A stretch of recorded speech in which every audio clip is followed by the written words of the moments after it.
Welcome to this Arnold Culliford knitwear tutorial on catching floats when you're holding both yarns in your right hand for stranded knitting.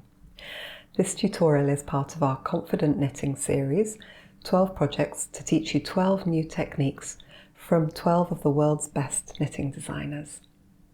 This is Janette Budge's beautiful Variance Hat, and I'm going to use this design while I demonstrate how to catch in your floats on the wrong side of your work. So what is a float and why do they matter?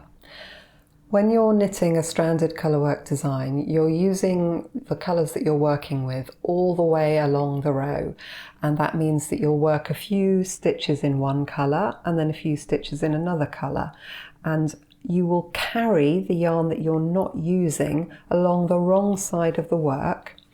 And where you're carrying the yarn creates what we call floats, and these are these strands of yarn at the wrong side. How you strand your floats is going to have a big impact on how your project looks on the right side of the fabric. So obviously on the hat here, the floats have been carried along with just the right tension so that the stitches on the front of the fabric are nice and smooth and the floats aren't causing any distortion in the fabric. Here we've knitted a couple of samples to show you what can happen. Obviously this is very exaggerated and you may just find that you're getting a little bit of this. So on this sample, on this swatch, the strands have been carried too tightly, and I don't know if you can see there, but it's really created a bit of a lump on the right side of the fabric, and those are repeated across the work. And those are happening because the strands at the back here are too tight, so not enough yarn has been left to carry for the width of the stitches, and so the floats are actually puckering the right side of the fabric. And it makes the whole thing very tight and lumpy on the right side. So that's what it looks like if your strands are too tight. And if your strands are too loose, you essentially get the opposite problem. So first of all, the tension is going to be very loose, but also you're going to have these floats at the back of the work that are really much too loose and things are going to catch in them. And also they can end up making the stitches on the right side of the fabric really uneven because that excess yarn at the back can wiggle around and find its way into the stitches. So as you're knitting stranded colourwork, you're looking for the floats to be just the right length so that they lie flat, not loose like that and not tight like those, but just nice and flat on the wrong side of the work. So the question is, how many stitches do you strand your yarn behind before you catch it in? So you don't want the floats on the wrong side of your work to be too long, because if you go for too many stitches between catching them in, then you can end up with some difficulties. So let me give you some examples of that.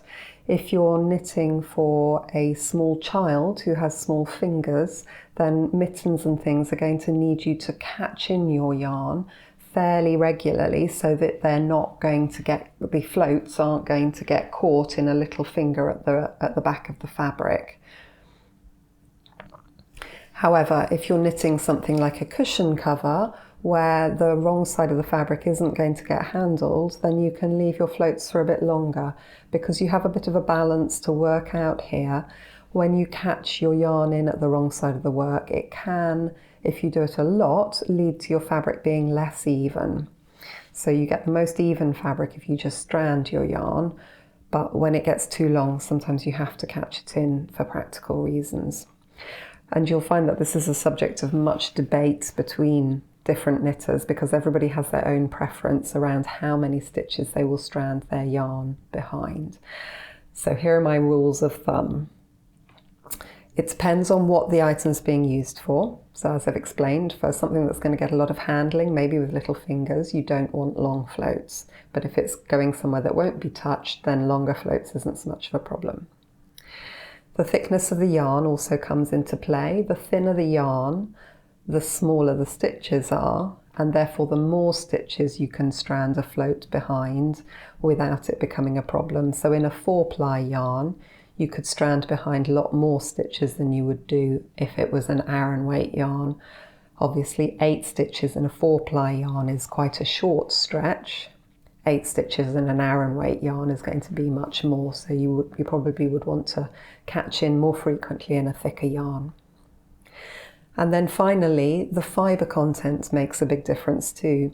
If you're using a sticky wool, like this lovely Shetland wool that we've used for this hat, then you'll find that the floats will quite quickly start to felt in to the rear of the work. And you may have noticed earlier when I was trying to show you these floats, actually I have to work a bit to peel them off the surface of the fabric, because already they're starting to just felt in slightly at the back of the work. It's not felting in a bad way, this is just the fibres kind of hooked together, and so the floats aren't moving around. Whereas if this was a cotton yarn or something slippery like a silk, then obviously the floats wouldn't felt into each other and they'd be much more movable. So with a slippery yarn, I wouldn't carry for nearly as many stitches as I would in a Shetland wool, for example. So for a hat in a 4-ply sticky wool, like Janette's Variance Hat, then I would happily strand the yarn behind 6 or 7 stitches without any difficulty. And then if it was a stretch longer in one colour, then I would probably catch in the yarn in the middle of that section, just so that the float on the wrong side wasn't too long. And so having decided that we are going to catch in our yarn not in use behind some of the stitches, then there's one last thing to bear in mind, and that's that you don't really want to catch in behind stitches in the same column on consecutive rows, and that just is because you can start to get a little bit of peep through. So here's a close-in view, and the pink yarn has been caught in behind the green yarn in this section, and it's not massively obvious, but if you have a look in here, you can see here that the pink yarn is peeping through behind that green stitch. And actually it is fairly noticeable there because it's been caught in behind this stitch and the one above it on consecutive rows. So you can see the pink there is peeking through, and again up the top here, if you catch in on consecutive rows, you can see there's quite a lot of pink there showing between the green in here. And that wouldn't happen nearly as noticeably if instead of catching behind the same stitch one row after the other, you caught it behind this stitch here and the next door one on the next round, and then maybe went back. If you just vary where the yarn's being caught at the wrong side. Here you can see how it looks at the wrong side. That's the catch. So the pink yarn, instead of going all the way across, is caught behind the green. So just try to avoid catching behind the same stitch in a column. Here's how I work stranded colour work. I hold both yarns in my right hand, and I use the index finger to hold the background colour, and then I use my middle finger to hold the pattern colour. And by doing this consistently, I can make sure that I'm keeping my pattern colour floats below my main background colour floats. I'm now going to show you how I will catch in this pattern colour yarn, which is pink here, behind a stretch of the green background colour stitches. So I'm going to work along in the background colour until I've worked roughly half of the stitches in the stretch. So if we imagine it's a stretch of 8 stitches, I'm going to work 4 of them. I'm then going to insert my needle tip into the next stitch, but instead of just knitting it, I'm going to bring the pattern colour over the top of the needle. I then wrap the background colour normally around the needle as if to knit, and I then bring that pattern colour back off the needle tip and pull the stitch through. So when I pull the stitch through, I've only got the colour that I want on it, but can you see how the pattern colour is now caught behind that stitch? And I can carry on working. And once I've done a few more stitches, you'll be able to see on the wrong side that that pattern colour, instead of just having a long float here, it's been caught in behind the green stitch. Show you that one more time. So you go into the stitch and then you bring the pattern colour behind and over the needle tip. You knit normally with the main colour and then you just unhook the pattern colour and carry on working. And in doing so, you can catch the pattern colour behind the background colour without interrupting the flow of your knitting. And as you go, you can then pull it and make sure that your float is sitting nice and flat and not too tight and not going to cause anything to pucker. I'm now going to show you how to catch in the background colour behind a stretch of pattern colour stitches. And the first thing to do, as before, is to work roughly half of that stretch of pattern colour stitches. So we've worked 4 pattern colour stitches there. We then put our needle into the next stitch, and instead of just knitting, we're going to wrap the background colour around the needle tip, then the pattern colour, and then we're going to unwrap the background colour.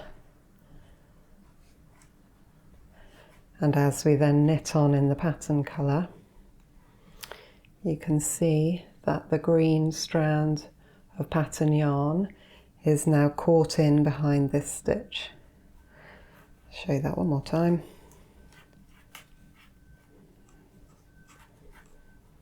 So we're going to go into the stitch, we're then going to wrap the background colour around, the pattern colour around, and then unwrap the background colour before pulling the stitch through. And like that, you can very easily catch in the background behind your pattern colour. I do hope that you've found it helpful to find out all about floats in stranded colourwork and to see a way of catching them in without interrupting the flow of your knitting. This tutorial was part of our Confident Knitting series. We're able to keep all of our video tutorials freely accessible and without any adverts, thanks to the enormous support of our customers. You can find out more about Confident Knitting, as well as all of the books and yarns that we sell to help you grow your techniques and skills in your knitting, by clicking the link up top here to head over to our website. You can also subscribe to our YouTube channel with the button in the bottom right hand corner here, and that will ensure that you know when we release our next video tutorial. Thanks ever so much for watching. Bye bye.